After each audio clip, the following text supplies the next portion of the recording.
اور بل یو ادب دا دی چې کله وړوکې او دسماتې ته کوې که نه عموما په لارو کې نو کوشش دا کوه چې سروي چې کم ځای کې وي هغه ځای کې به وړوکې او دسماتې نه کوي.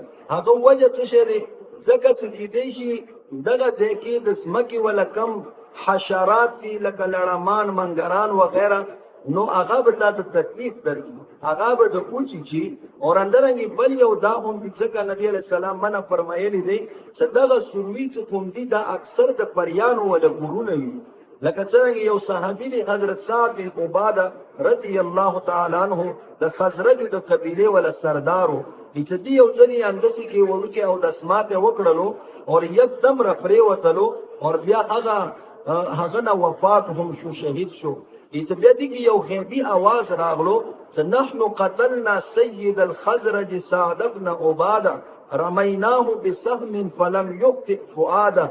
زمونږه دغه د خزرجو ولا سردار دا قتل کړی دی چې سعد بن عباده نامای دی، اور مونږه دا په تیر سره اوښتی دی په غشي سره، اور هغه غشي د دې ولا سینه خطا نه دی کړي، یعنی دا پریانو ویلو چې دا مونږه قتل کړی دی. څه د واجې نه چې هغه زمونږه په کور کې دغه وړوکې او دسماتې وکړلو.